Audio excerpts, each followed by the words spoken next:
واضح بدع ہے، واضح شرک ہے جو چیز آپ کر رہے ہیں. آپ جیسے لوگ کیا آپ سبھی کو پتا ہے شرک کیا ہوتا ہے اور بدع کیا ہوتا ہے، یہ سب. تو وہ سارے کام جو ہے آپ اگر کر رہے ہیں، کرنے کا ارادہ کر رہے ہیں تو نہیں، آپ اس کو چھوڑ دیں، کریں ہی نہیں. بلکہ جہاں جہاں آپ نے کہلوایا تھا کہ میلاد ہو رہا ہے یا ہمارے پاس وہ برسی ہو رہی ہے یا ہم یہاں پہ آیت کریمہ کا ختم کر رہے ہیں یا قرآن خوانی کروا رہے ہیں، یہ ساری چیزیں بدعتیں ہیں جو تو اس کے لیے پہلے ہی آپ کو پتا چل گیا ہے کام کرنے سے پہلے، تو آپ اس کو بالکل چھوڑ دیں اور کیا کہلوا دیں سب کو کہ سوری ہمیں پتا نہیں تھا، ہمیں اب معلوم ہو گیا. اس طرح سے آپ کی تبلیغ بھی ہو جائے گی اور اس کام کو آپ چھوڑ دیں، اس کو یہ نہیں کہ مصلحتاً کر لیا. اسی طرح سے بہت سے افعال ہیں جو مباح ہے، جائز ہے، یعنی رسم و رواج بن گیا، کسٹم ہو گیا ہمارے پاس. اس کو بھی محاسبہ کر کے ہمیں یہ دیکھنا ہے کہ کیا آخرت میں اس کی جزا ہمیں ملے گی یا نہیں، یا صرف ہم دنیا میں شہرت کی غرض سے یہ سارا کام کر رہے ہیں. سارے افعال جیسے کہ مایوں ہے، مہندی ہے، یہ سب فالتو یعنی اخراجات شادی پہ کر رہے ہیں. ایک نکاح کرنا اس کے بعد ولیمہ، تو یہ تو ٹھیک ہے، یہ تو جائز ہے. لیکن اس کے علاوہ ہم جتنی بھی یہ رسمیں کرتے یہ سب بالکل غلط ہے. اس میں اپنا پیسے کا بھی ضیاع ہے سب. تو یہ ساری چیزوں کو پہلے ہی سے نہیں کریں، پہلے پتہ چل گیا اپنے معاوضہ اپنا کر لیا تو ایسی چیزوں کو چھوڑ دیں، بالکل ہی منع کر دیں، کرنا ہی نہیں ہے ہمیں، تاکہ لوگوں کو بھی پتہ چلے کہ ہاں یہ چیزیں جائز نہیں ہیں. اسی طرح سے آپ پڑھائی کو، تعلیم کو لے لیں کہ تعلیم جو ہے اگر آپ کی نیت ہے کہ واقعی آپ ڈاکٹر بن رہے ہیں، انجینئر بن رہے ہیں، آپ صرف اپنے نام کے آگے ڈاکٹر انجینئر نہیں لگانا بلکہ آپ کو اس کا کام کرنا ہے واقعی پریکٹیکلی، تو پھر تو آپ یہ ساری تعلیم حاصل کریں، کر کے آگے بڑھیں اور بتائیں. لیکن اگر صرف پڑھ پڑھ کے اور پھر گھر بیٹھ جانا ہے، اس کو یوز بھی نہیں کرنا ہے، صرف اپنے نام، اپنا اسٹیٹس اور یہ بنانے کے لیے کر رہے ہیں، تو ایسی تعلیم کا کوئی فائدہ نہیں. اس سے بہتر ہے آپ دینی تعلیم حاصل کر کے اپنی آخرت بنا لیں. اسی طرح اپنے جیسے اب یہ کار ہے، ریفریجریٹر ہے، انٹرنیٹ ہے، یہ تمام چیزیں، موبائل ہے، یہ سب جو اپنے کام کی چیزیں، یہ مقاصد کی چیزیں، وہ جو کام کی ضروری چیزیں وہ آپ بائی کر سکتے ہیں، لے سکتے ہیں، یوز کر سکتے ہیں. لیکن اسی کو اگر آپ نے اسٹیٹس سمبل بنا لیا، نہیں موبائل اینڈرائڈ سے کام چل رہا ہے لیکن مجھے آئی فون چاہیے، کیوں؟ کیونکہ اسٹیٹس اپنا شو کریں. تو دکھاوے کے لیے جو بھی ہم کام کریں، گھر کو سجانے کے لیے، اس کے لیے سب میں جو بھی ہم کریں گے یہ ساری چیزیں جائز نہیں ہوتی ہیں، ان کو چھوڑ دینا چاہیے. اپنا محاسبہ کریں، یہ ساری چیزوں کو پہلے ہی سے چھوڑ دیں. چھوڑیں گے جتنا ہمیں ثواب ملے گا، کیونکہ ہمارا نفس ہمارا تو ہر وقت ہمیں برائی کی طرف لے جائے گا، لیکن نفس لوامہ ہمیں بار بار بتاتا رہتا ہے، کہتا ہے کہ دیکھو یہ کام تمہاری نیت یہاں پہ، یہ تمہاری، یہ ہمیں سمجھ آتا رہتا ہے، ہم محاسبہ کرتے ہیں، ہمیں سمجھ آتا ہے، لیکن اس کے باوجود ہم کرتے چلے جاتے ہیں. تو ہمیں اپنی غلطی کا جیسے ہی احساس ہو جانے انجانے میں، تو ہم اس چیز کو ضرور چھوڑ دیں. جیسے سورہ فاتر میں دیکھیں آیت نمبر 6 میں اللہ تعالیٰ کیا فرماتے إن الشيطان لكم عدو فاتخذوه عدوا إنما يدعو حزبه ليكونوا من أصحاب السعير. یاد رکھو بے شک یہ شیطان تمہارا دشمن ہے، بس تم اسے اپنا دشمن ہی جانو. وہ تو اپنے گروہ کو صرف اس لیے بلاتا ہے، اس لیے دعوت دیتا ہے کہ وہ سب جہنم میں واصل ہو جائے. یعنی وہ شیطان تو یہ چاہتا ہی ہے نا بہکا کے کہ ایسی ایسی چیزیں ہم کروائیں کہ وہ سب ہمارے ساتھ جہنم میں جائے. اسی طرح سورہ کہف کی آیت نمبر 50 میں اللہ تعالیٰ کیا فرماتے ہیں؟ أفتتخذونه وذريته أولياء من دوني وهم لكم عدو بئس للظالمين بدلا. اللہ تعالیٰ فرماتے ہیں کہ کیا تم پھر بھی اسے، یعنی اس شیطان کو اور اس کی اولاد کو اپنا دوست بناؤ گے؟ تو نہیں، دوست بنا رہے ہو مجھے چھوڑ کر. اللہ تعالیٰ کہہ رہے ہیں کہ کیا تم اس شیطان اور اس کی اولاد کو اپنا دوست بنا رہے ہو مجھے چھوڑ کر، حالانکہ وہ تم سب کا دشمن ہے.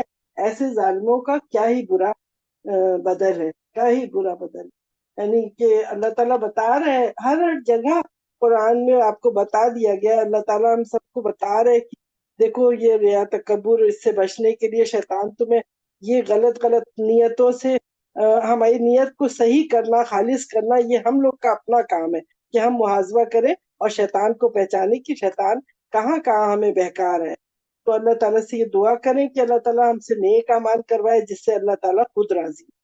اور محاسبہ کرنے کا فائدہ یہ ہوتا ہے کہ جو شخص دنیا میں اپنا محاسبہ کر لے گا تو کل قیامت میں اس کا حساب آسان ہو جائے. اسی طرح دنیا میں قیامت میں اس کو اللہ تعالیٰ کا دیدار بھی نصیب ہوگا. اور جو دنیا میں اپنا محاسبہ کرتا ہے ایسے بندوں پر اللہ کی رحمت بھی نازل ہوتی ہے، اور آخرت میں بھی اللہ تعالیٰ کی رحمت بھی ہوگی، مغفرت بھی ہوگی، اور اللہ کی رضا بھی انشاءاللہ تعالیٰ اس کو حاصل ہوگی.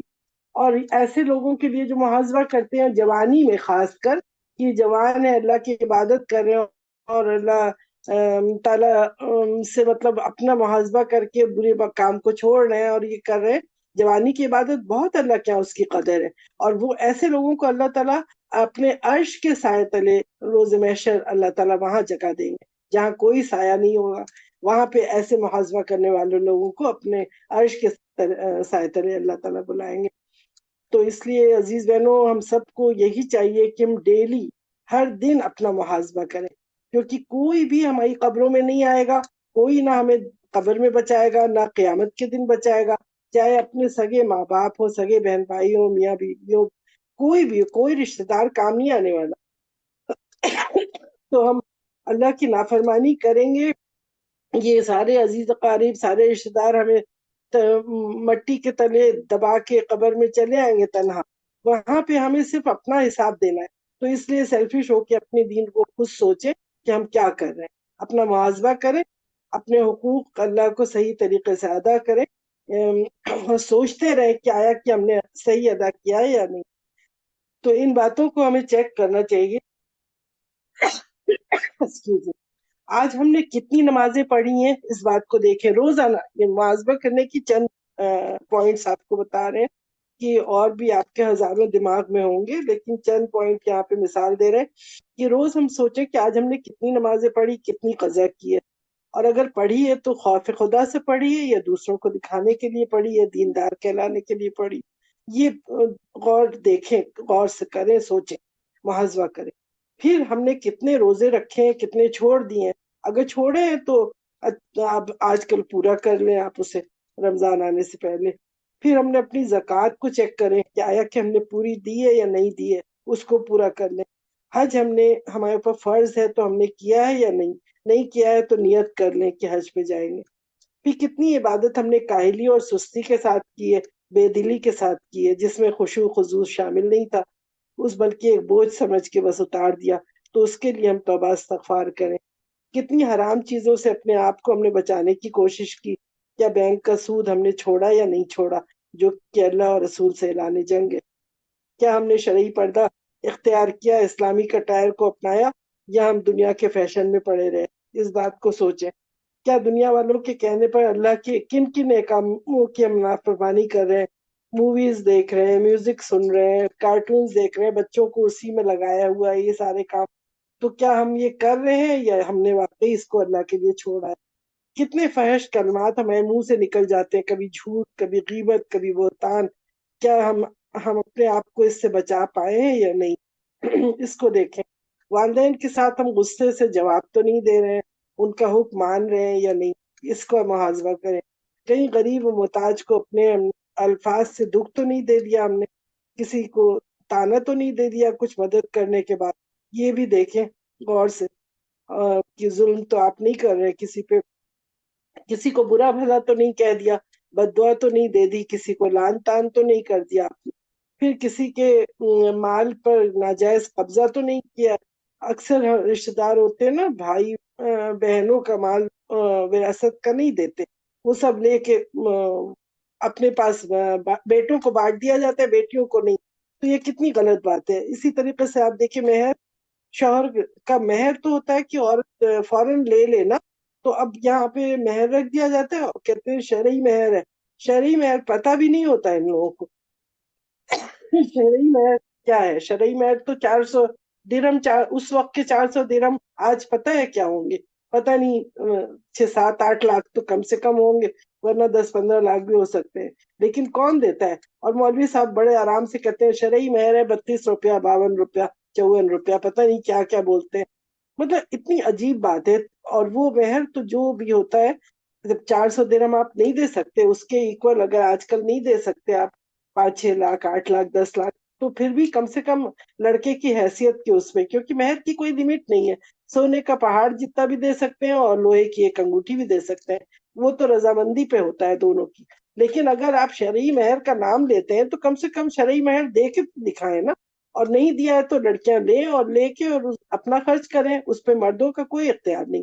لیکن ہم اس کو مارتے ہیں. دوسرے کا مطلب حق جو ہے اس لڑکی کا، عورت کا، جو اسلام نے تو بہت حق دیا ہوا ہے نا، تو اس کا وراثت میں بھی حق ہے، مہر کا بھی حق ہے. یہ چیز مطلب نہیں دیا ہے تو بھائی کو اور باپ کو، ان لوگوں کو چاہیے کہ بچیوں کو دے ان کا حصہ. پھر دیکھیں کہ کسی پر احسان تو نہیں جتایا ہے نیکی کرنے کے بعد ہم نے، وہ بھی غور سے دیکھیں. تو عزیز بہنوں، اس طرح ہزاروں افعال، ہزاروں اعمال ہیں جن کو ہم سوچیں گے تو پتہ نہیں کتنی لمبی لسٹ بن جائے گی. تو ان سب برائیوں سے ہمیں اپنے آپ کو بچانا ہے، کیونکہ بہت ایک امپورٹنٹ حدیث ہے، مسلم شریف کی ہے. اس کو اس کی طرف آپ سب کو متوجہ کرتی ہوں میں، کہ ابو ہریرہ رضی اللہ عنہ فرماتے ہیں کہ رسول اللہ صلی اللہ علیہ وسلم نے فرمایا، کیا تمہیں معلوم ہے کہ مفلس کون ہے؟ لوگوں نے کہا مفلس تو وہ شخص ہے کہ جس کے پاس نہ درہم ہے، نہ مال ہے، نہ متاع ہے، کچھ بھی نہیں ہے. تو ابو ہریرہ رضی اللہ عنہ نے فرمایا کہ نہیں. ان حضور صلی اللہ علیہ وسلم نے کہا نہیں، مفلس وہ نہیں ہے. اصل مفلس تو وہ ہوگا جو میری امت میں قیامت کے دن اللہ کے پاس آئے گا اور اتنا روزہ، نماز، عبادت اور زکوٰۃ اور سب کچھ دے کے بہت پہاڑ جیسے اس کا وزن ہوگا اس کے میزان پہ، یوم حشر میں آئے گا، نیکیاں لے لے کے بھر کے آئے گا.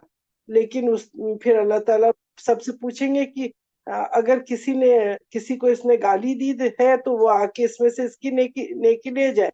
پھر لوگ کہیں گے ہاں ہاں مجھے گالی دی تھی، وہ آئیں گے ان سے ان کی نیکیوں میں سے لے جائیں گے. پھر پوچھیں گے کسی کا مال کھایا ہے تو وہ آ کے لے لے. پھر وہ بھی دوسرے لوگ آئیں گے، اس کا مال اٹھا کے لے جائیں گے، اس میں سے نیکی لے جائیں گے.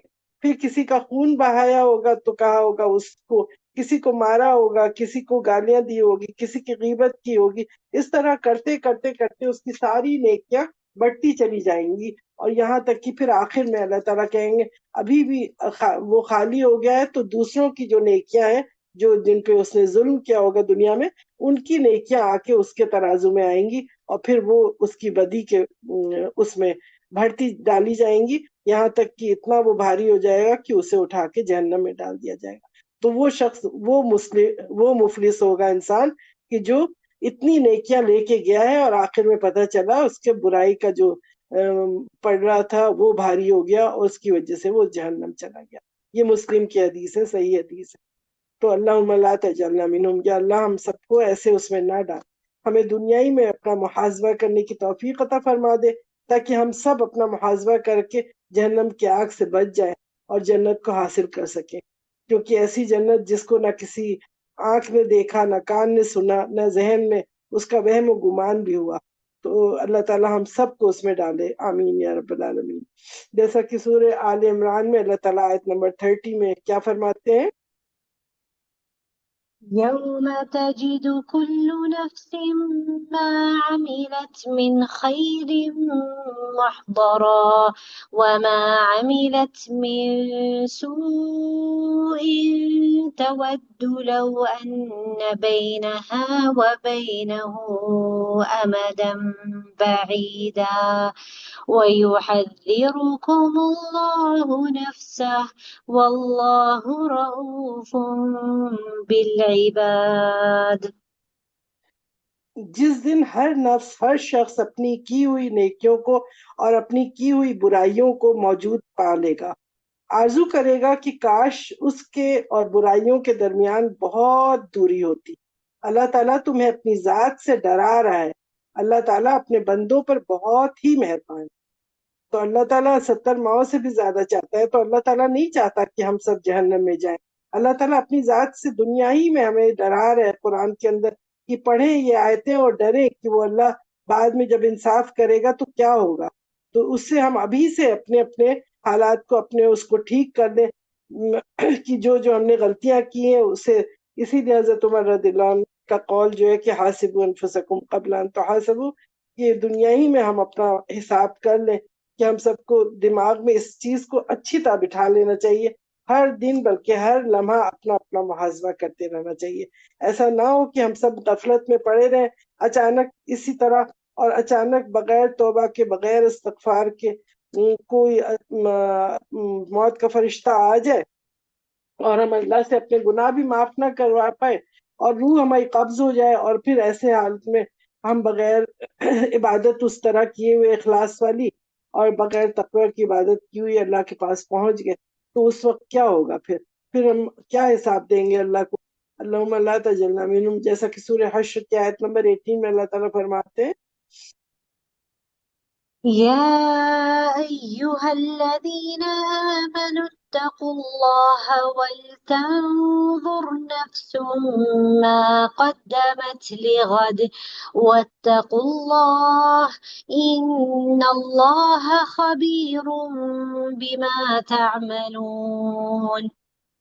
اللہ تعالیٰ فرماتے ہیں اے لوگو جو ایمان لائے ہو، اللہ سے ڈرو اور ہر شخص یہ دیکھے کہ اس نے کل کے لیے یعنی قیامت کے لیے اس نے آگے کیا بھیجا ہے، اور اللہ سے ڈرو، یقیناً اللہ اس سے پوری طرح باخبر ہے جو بھی تمہیں اس دنیا میں کر رہے ہیں۔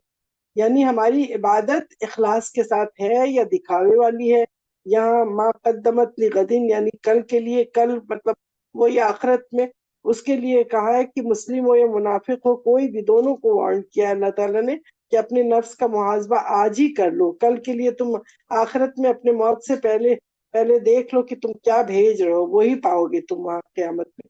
تو آج ہم سب کو اپنی عبادت پہ اتنا مطمئن نہیں ہونا چاہیے کہ ہم کیا کر رہے ہیں، اپنا محاسبہ کریں کہ دیکھیں، کیونکہ ہمارے خلفائے راشدین کو آپ دیکھ لیں، وہ اتنی نیکیاں جو کہ اللہ سے راضی تھے اور اللہ ان سے راضی تھا، وہ کتنا ڈرتے تھے، وہ صحابہ جو رضی اللہ اجمعین تھے، صالحین تھے، وہ لوگ کیسے کتنا تقویٰ تھا ان کا، کہ حضرت ابوبکر صدیق رضی اللہ عنہ کی مثال دیکھیں کہ وہ اپنی زبان کو پکڑ کے کھینچا کرتے تھے، وہ کہتے تھے کل اس کی وجہ سے قیامت میں میری کتنی پکڑ ہوگی، اور یہ کہہ کے وہ رویا کرتے تھے۔ اسی طرح حضرت عمر رضی اللہ عنہ جب سورہ طور کی آیت آتی تھی ان عذاب ربک لواقع، بے شک آپ کے رب کا عذاب جو ہے واقع ہو کے رہے گا، یہ تو اس آیت پہ آتے ہی وہ اتنا روتے تھے، اتنا روتے تھے کہ ان کو روتے روتے ان کے چہرے پہ 2 کالی دھاریاں پڑ گئی تھی، انہیں خطین اسودین کے نام سے مشہور تھے کہ 2 سیاہ لائنیں پڑ گئی تھی، اس قدر رویا کرتے تھے۔ پھر اسی طرح حضرت عثمان بن عفان، ان کو دیکھیں، وہ اپنا محاسبہ جب قبرستان پہ جایا کرتے تھے، قبرستان پہ جانا چاہیے اسی لیے کہ وہاں پہ دیکھ کے انسان سوچے کہ کتنا مجبور وہاں پڑا ہوتا ہے، تو وہ قبروں پہ جا کے اتنا رویا کرتے تھے کہ ان کی داڑھی جو ہے آنسو سے بھر جاتی تھی، وہ انسان کی بے بسی کو اتنا محسوس کرتے تھے وہاں پہ، اور ہم لوگ کچھ بھی نہیں کرتے اپنا محاسبہ۔ حضرت علی رضی اللہ عنہ کا اپنا محاسبے کے خوف سے ہر وقت روتے رہتے تھے، وہ کہتے تھے مجھے اپنے نفس کی اتباع سے بہت ڈر لگتا ہے، وہ سوچتے تھے کہ میں اپنا کام جو کر رہا ہوں مجھے لگتا ہے کہ نفس کے کنٹرول میں ہوں میں۔ تو آج ہم لوگ اپنی زبانوں کو دیکھیں، ہماری زبانیں اپنی کنٹرول ہی میں نہیں ہیں، جو کچھ منہ میں آیا بول دیا، ہم کوئی محاسبہ نہیں کرتے، ہم اپنے نفس کے تابع ہیں، ہم اپنی خواہشات کے غلام ہیں، ہمیں اپنے حال کا محاسبہ کرنے یا غلطی پہ نادم ہونے کا کوئی وقت ہی نہیں ملتا، کبھی خیال بھی نہیں آتا کہ دوسروں سے اور اللہ سے ہم معافی مانگے، شرمندہ ہوں، ہم ریا تکبر سے اپنے آپ کو بچائیں، اپنے کہیں نیک اعمال جو ہے ہمارے ضائع نہ ہو جائیں، اس کا خیال ہی نہیں آتا، بلکہ ہم دوسروں کو اٹھا کے ٹکا سا جواب دے دیتے ہیں، پھر بڑا خوش ہوتے ہیں کہ واہ میں کیا جواب میں نے اس کو دیا۔ کوئی بولتا ہے تو ہم سے کہاں برداشت ہوتا ہے، منہ سے فوراً اس کو ٹکا سا ایک جواب ضرور سنا دیتے ہیں، چاہے اس کا دل دکھے یا نہیں دکھے۔ تو اللہ تعالیٰ سے دعا کریں کہ اللہ تعالیٰ ہمیں، ہمارے بچوں کو اور ہماری آگے کی نسلوں کو اپنی خاص ہدایت، اپنی خاص رحمت سے محروم نہ کرے، ہماری غلطیوں اور کوتاہیوں کو اللہ تعالیٰ معاف کر دے، دجال کے فتنوں سے ہم سب کو بچائے، اپنا تقوی اللہ تعالیٰ عطا فرمائے، ہم سب کو پکا اور سچا مجاہد بنائے اور مہاجر بنائے، مسلمان ایسا بنائے جو نیک اعمال کرے، اللہ ہم سے راضی ہو، اللہ تعالیٰ ہمیں برائیوں سے بچائے، اور ہر وقت ہم یہ دعا کریں جو سجدے کی دعا ہوتی ہے کہ یا مقلب القلوب ثبت قلبی علی دینک، کہ اے دلوں کو پلٹنے والے ہمارے دل کو اپنے دین اسلام کی طرف ثابت قدم کر دے، یا مصرف القلوب صرف قلبی علی طاعتک، اے دلوں کو پھیرنے والے ہمارے دلوں کو اپنی اطاعت کی طرف پھیر دے۔ اس چیز کو ہم بار بار کہیں اور دعا کریں، سجدوں میں کریں اللہ تعالیٰ سے۔ جیسے دیکھیے علامہ اقبال اپنے شعر میں کیا کہتے ہیں، یا رب دل مسلم کو وہ زندہ تمنا دے جو قلب کو گرما دے، جو روح کو تڑپا دے۔ ان کا ایک اور شعر ہے کہ پرواز ہے دونوں کی اس ایک فضا میں، کرگس کا جہاں اور ہے شاہی کا جہاں اور۔ کتنا چھوٹا سا شعر ہے، اور آپ دیکھیں اس میں کتنی گہرائی۔ کرگس کہتے ہیں گدھ کو، گدھ جو ہوتا ہے نا ولچر، اور یہ شاہین کو کہتے ہیں ایگل کو، عقاب کو۔ تو وہ کہتے ہیں کہ دونوں ایک ہی فضا میں، اتنی اونچے ہائی پرواز ان کی ہوتی ہے، اور اتنی دور سے ٹیلیسکوپک آئیز ہوتی ہیں، وہاں سے وہ اپنا شکار دیکھتے ہیں۔ لیکن شاہین کا کیا ہوتا ہے، وہ ہمیشہ فریش میٹ کو شکار کر کے پھر وہ کھاتا ہے، اور جو ولچر ہوتا ہے، یہ جو ہوتا ہے، یہ ہمیشہ مرا ہوا گدھ جو ہوتا ہے کس پہ جاتا ہے، وہ گندا سڑا ہوا گوشت پڑا ہوا ہوگا مرا نا، اس کو جا کے وہ کھاتا ہے۔ تو یعنی دونوں اتنی اونچی پرواز کرنے والے دونوں پرندے ایک ہی فضا میں ہوتے، ایک ہی اس میں رہتے، لیکن دونوں کی چوائس دیکھیں کتنی ڈفرینٹ ہوتی ہے۔ تو وہ اسی طرح انسان کو کہتے ہیں کہ انسان ہم لوگ سارے ایک ہی ماحول میں، ایک ہی دنیا میں آئے ہیں، اللہ نے ایک ہی جگہ ہم سب کو بھیجا ہے، لیکن اسی میں سے کتنے نیک ہیں، مومن ہیں، جو اچھے لوگوں کو دوست بنا کے اچھوں کے ساتھ رہتے ہیں کہ ان کی آخرت اچھی بنے، اور انہی میں سے کتنے ہیں کہ جو گندے لوگوں کے دوستی کر کے جہنم میں جاتے ہیں۔ اسی طرح جیسے وہ گندا بدبودار گوشت کھا کے وہ بھی پیٹ پال رہا ہے، وہ بھی پیٹ پال رہا ہے۔ تو اس طرح مومن اور مسلم کی پہچان کے لیے اتنے چھوٹے چھوٹے اشعار ہوتے تھے، اتنی گہرائی کے ہوتے تھے، لیکن ہم لوگ کہاں غور کرتے ہیں، اس کا موقع ہی نہیں ہوتا کہ بیٹھ کے خود پڑھیں یا اپنے بچوں کو پڑھائیں یا سمجھائیں ان کو، کچھ بھی نہیں ہوتا، ہم لوگوں کے پاس ٹائم ہی نہیں ہوتا۔ اچھا، ایک اور حدیث بڑی پیاری سی ہے، مناسبت سے یہ بھی ذکر کر دیں، خالد بن معدان کی رضی اللہ عنہ فرماتے تھے، ما من عبد الا وله اربع عینان فی وجہی یبصر بہما امور الدنیا۔ وہ کہتے تھے کہ کوئی بھی انسان ایسا نہیں ہے کہ اس کے پاس 2 pair of eyes نہیں، ہمیں تو ایک ہی pair of eye دکھتی ہے نا اپنے آپ کے پاس، لیکن وہ کہتے تھے ہر شخص کو اللہ نے 2 pair دیے، ایک تو اس کے چہرے پہ ہوتی ہے، ایک اس کے قلب میں، دل میں ہوتی ہے۔ عینان فی قلبی یبصر بہما امور الآخرہ، یعنی جو چہرے کے اوپر ہے اس سے وہ دنیا کے امور کو دیکھتا ہے، اور جو قلب کے اوپر اللہ تعالیٰ نے دیے اس سے وہ آخرت کے امور کو۔ فَإِذَا أَرَادَ اللَّهُ بِخَيْرٍ، اللہ تعالیٰ جس کے لیے خیر کا ارادہ کرتا ہے، فتح عینین اللتین فی قلبی، اللہ تعالیٰ اس کے دل کی آنکھوں کو کھول دیتا ہے، فیبصر بہما مع وعد اللہ بالغیب، یعنی اللہ تعالیٰ نے جو غیب کا جو وعدہ کیا ہے نا، جنت کا، جہنم کا، اس عذاب کا، یہ سب وہ جب اس کے دل کی آنکھیں اللہ تعالیٰ کھول دیتا ہے تو اس کو وہ ساری چیزیں دکھتی ہیں، بالکل اس کو نظر آتا ہے کہ کیا ہونے والا ہے ہمارے ساتھ۔ اور اگر وَإِذَا أَرَادَ بِهِ غَيْرَ ذَلِكَ، اگر اس کے علاوہ اللہ تعالیٰ نے سوچا کہ نہیں اس کو یہ جنت پہ جانے لائق نہیں ہے جو بھی اس کی حرکتوں کی وجہ سے، تو ترکہ علی ما فیہ، تو پھر اللہ تعالیٰ اس کو اسی کے حال میں دنیا میں چھوڑ دیتا ہے۔ تو اللہ تعالیٰ سے دعا کریں کہ اللہ تعالیٰ ہماری دلوں کی آنکھیں جو ہے اس کو اللہ تعالیٰ کھول دے، تاکہ ہم جو ہے ہر چیز پہ یقین کریں، غیب پر جو بھی وعدہ اللہ نے کیا ہے اس پہ ہم یقین کریں، اسی طرح اپنی دنیا کو چلائیں۔ اور اس کا ہمیں اپنا علاج کرنے کے لیے کیا ہے، صحبت صالح، جو ہمیں اپنا محاذہ کرنا ہے تو ہمیں صحبت صالح کریں، اسلام دشمنوں سے دوستی اپنی ختم کریں، محبت اپنی کریں تو صرف مسلمانوں سے کریں، ہجرت کریں تو اپنے مسلمانوں کے ملکوں میں جائیں، زیارت قبور کریں جس سے خوف خدا پیدا ہو، عیادت مریض کریں ہاسپٹل میں جس سے ہمیں اپنی صحت کا اور شکر کا احساس ہو کہ لوگ اتنے ابتلا ہیں اتنی، تو اپنے اللہ کی نعمتوں کا احساس ہو۔ پھر وعظ و مجالس کی ذکر میں کی محفلوں میں جائیں تاکہ ہمیں نصیحت حاصل ہو نیک کام کرنے کی، قیام لیل کریں، قرأت قرآن کریں تاکہ حقیقی علم حاصل ہو، دنیاوی بدعتیں نہیں بلکہ صحیح علم حاصل ہو۔ پھر فحش کام، میوزک اور ایسی جگہ جانا بالکل بند کریں جو کہ ہمیں غفلت پیدا کرتی ہے۔ پھر ہر وقت دعا کریں یا لا يرد القضاء الا الدعاء، تو دعا کریں اللہ سے کہ اللہ کے اپنی ذکر کی محفل میں اور نیک کام ہمیں کروائے. تدبر تفکر کریں، تنہائی میں اپنی غلطیوں پہ مراقبہ کریں، اپنی غلطیوں کا احساس کریں اور اللہ تعالیٰ کی رحمت سے مایوس نہ ہو. لا تقنطوا من رحمت اللہ، اللہ سے کبھی بھی مایوس نہیں ہو، اللہ سے دعا کریں، اللہ تعالیٰ انشاءاللہ اللہ تعالیٰ ہماری سارے گناہوں کو معاف کر دے گا. تو ان سب کو اسی لیے کہا حاسبوا انفسکم قبل ان تحاسبوا، یہ تمام کرنے کی وجہ سے اپنا محاسبہ کرنے سے کیا ہوگا کہ ہم سب اپنے عیوب ڈھونڈنے میں مشغول ہو جائیں گے، تو ہمارے پاس دوسروں کے عیب ڈھونڈنے کا ٹائم ہی نہیں ہوگا، نہ ہمیں دوسروں کا تبصرہ کرنے کا ٹائم ہوگا، نہ غیبت کرنے کا وقت ملے گا، کیونکہ ہم اپنے ہی عیب پہ اگر نظر ڈالتے جائیں گے تو پھر ہمیں دوسروں کا دیکھنے کی ٹائم ہی نہیں ملے گا. محاسبے کی وجہ سے ہم توبہ استغفار کرتے رہیں گے انشاءاللہ، اور معاذبے کی وجہ سے ہم اپنے گناہوں سے اللہ سے معافی مانگتے رہیں گے، ہمارے انکساری پیدا ہوگی، تواضع پیدا ہوگا، غرور تکبر ختم ہو جائے گا ہمارے اندر سے، ہمارے اخلاق اچھا ہوگا، ہماری اولاد نیک اور صالح ہوگی اور ہم ماڈل بنیں گے، نیک ماڈل دوسروں کے لیے.